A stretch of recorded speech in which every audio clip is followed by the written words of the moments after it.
मी 213 हडपसर विधानसभा मतदारसंघ निवडणूक निर्णय अधिकारी स्वप्नील मोरे 20 नोव्हेंबर 2024 रोजी 213 हडपसर विधानसभा मतदारसंघाचं त्या ठिकाणी मतदान होणार आहे। त्या मतदानाकरिता आपल्या या 213 हडपसर विधानसभा मतदार संघातील निवडणूक निर्णय अधिकारी कार्यालयाकडून जे काही आपली पूर्व तयारी केलेली आहे त्याची या ठिकाणी आपण माहिती आज आपण देत आहोत।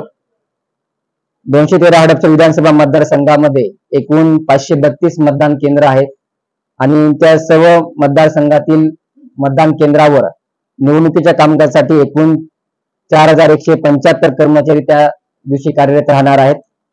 यामध्ये या सर्व कर्मचाऱ्यांना त्या ठिकाणी सहाय्य करण्यासाठी सपोर्ट टीम म्हणून या ठिकाणी एकूण 162 त्या ठिकाणी नोडल ऑफिसर आणि त्यांची टीम या ठिकाणी कार्यरत आहे।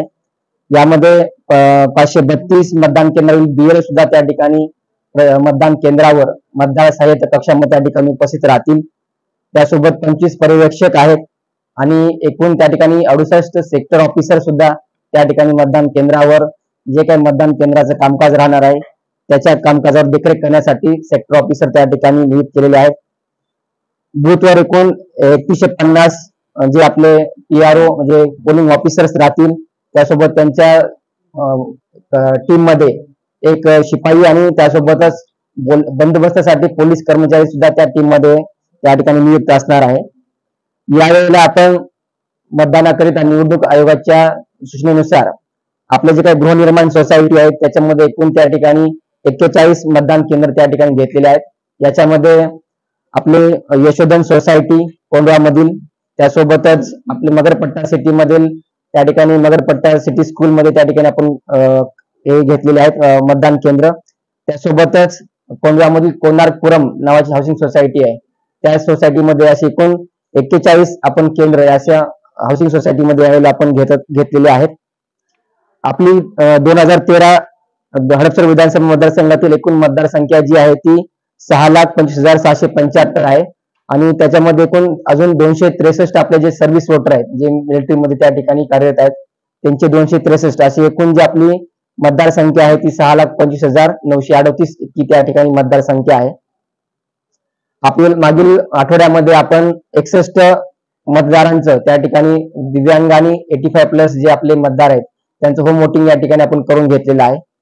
आपण जे या व्यतिरिक्त जे अजून दिव्यांग मतदार आहेत त्यात 85+ आणि सिनियर सिटीजन्स आहेत त्यांच्या सोयीकरता आपण सर्व मतदान केंद्रावर ॲश्युअर्ड मिनिमम फॅसिलिटी अंतर्गत त्या ठिकाणी आपण व्हीलचेअर आणि त्या ठिकाणी स्वयंसेवक त्या ठिकाणी उपलब्ध करून दिलेले आहेत। आपल्या या सर्व अशी मतदान केंद्राची आपण त्या ठिकाणी तयारी केलेली आहे। या तयारीचा निवडणूक निरीक्षक अधिकारी यांनी सुद्धा त्या ठिकाणी आढावा घेतलेला आहे आणि त्यासोबत मागील 2 दिवसापूर्वी माननीय जिल्हाधिकारी सर यांनी सुद्धा त्या ठिकाणी मतदान केंद्राची त्या ठिकाणी पाहणी केलेली आहे आणि आयोगाच्या सूचनेप्रमाणे जे काही ॲश्युअर्ड मिनिमम फॅसिलिटी आहेत त्या आम्ही सर्व मतदान केंद्रावर मतदारांना त्या ठिकाणी प्रोव्हाइड करत आहोत। त्यासोबतच आपल्या हे सर्व मतदान केंद्रावरचे जे साहित्य आहे ते साहित्य वाटप या ठिकाणी साहित्य वाटप आणि सर्व मतदान केंद्राच्या साहित्याची स्वीकृती ही जी आहे ते हडपसर येथील जे आपले रयत शिक्षण संस्थेचे साधना विद्यालय आहे येथील क्रीडांगणावरून त्या ठिकाणी ते साहित्य वाटप आणि स्वीकृती त्या ठिकाणी होणार आहे। ती साहित्य वाटप हे 19 नोव्हेंबरला त्या ठिकाणी सकाळी 8 वाजता या ठिकाणावर होईल आणि हे साहित्य वाटप प्रत्येक मतदान केंद्रावर घेऊन जाण्यासाठी या ठिकाणी वाहतूक आराखड्यामध्ये आपण एकूण 117 बसेस आणि 17 जीप्स असे एकूण 134 वाहनं त्या ठिकाणी आपण लावलेली आहेत। त्यासोबत आता पुढील 72 तासामध्ये जे काही आचारसंहितेच्या अनुषंगाने जे काही घटना घडतील त्याच्यावर कार्यरत करण्यासाठी यावेळेला 4 फ्लाइंग स्क्वॉड आता कार्यरत त्या ठिकाणी असणार आहेत। त्यासोबत 4 SST सुद्धा आपण त्या ठिकाणी आपण ऍक्टिव्हेट केलेले आहेत।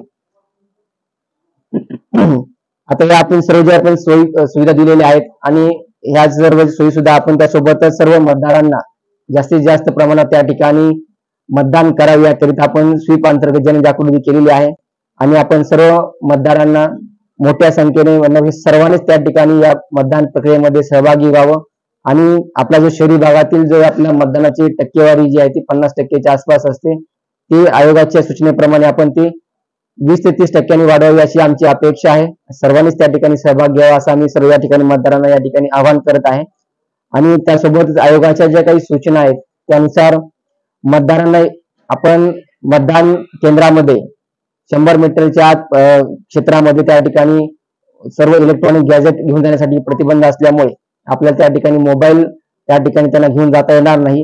हे आपण यापूर्वी सुद्धा प्रेस नोटद्वारे कळवलेलं आहे. आणि या ठिकाणी पुन्हा आम्ही सर्व मतदारांना त्या ठिकाणी आवाहन करतो की आपण मतदानासाठी येताना मतदान केंद्रावर आपले मोबाईल त्या ठिकाणी घेऊन येऊ नये, जेणेकरून आपण त्या ठिकाणी आपला मोबाईल ठेवण्यासाठी अडचण होते. आणि त्यासोबत आपले जे ओळखपत्र आहे ते आपल्याला फिजिकल त्या ठिकाणी घेऊन येणं अपेक्षित आहे.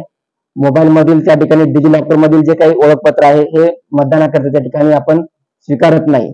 तर आपली गैरसोय टाळण्याकरता आपण सर्व मतदारांनी त्या ठिकाणी येताना आपले मोबाईल जे आहे ते आपण घरीच ठेवून आलं तर आपल्याला त्या ठिकाणी आपली गैरसोय होणार नाही. आणि आपण सर्व ज्या ठिकाणी सुविधा दिलेल्या आहेत तर त्यानुसार आपली यंत्रणा या ठिकाणी सज्ज आहे. आणि आम्हाला फक्त मतदारांना त्या ठिकाणी आव्हान आहे की आपण जास्तीत जास्त संख्येने आपल्या लोकशाहीच्या सोहळ्यामध्ये सहभागी होऊन आपल्या मतदानाची टक्केवारी या ठिकाणी यायला वाढवावी, असं निवडणूक निर्णय अधिकारी कार्यालयाकडून सर्व मतदारांना या ठिकाणी आवाहन करण्यात येत आहे.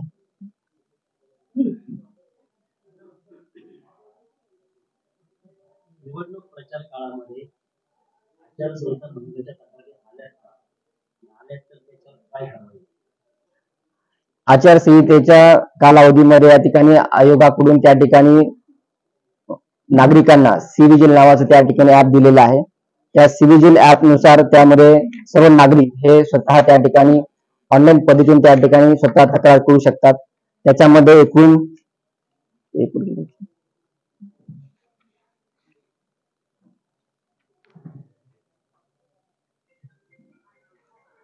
65 केसेस त्या ठिकाणी ऑनलाईन त्या ठिकाणी सी-विजिल मध्ये आम्हाला प्राप्त झाले होते.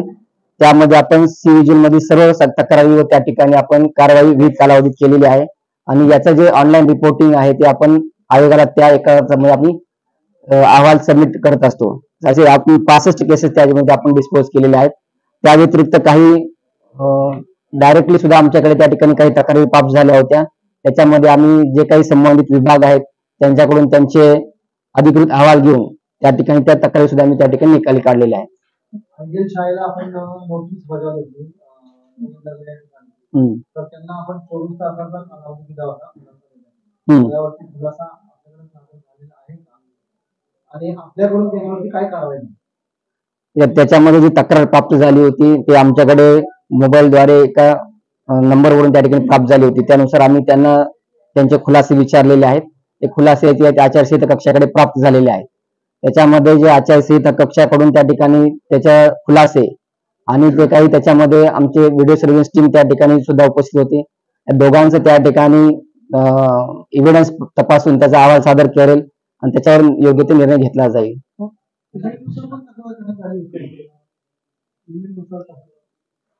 एक तक्रार त्याचा आपण कॉन्व्हिजन घेतलाच ना, त्याच्यानुसार आपण त्यांना खुलासे विचारलेले, त्यांचे खुलासे प्राप्त झालेले आहेत सी-विजिल त्यांच्याकडे आचारसंहिता कक्षाकडे.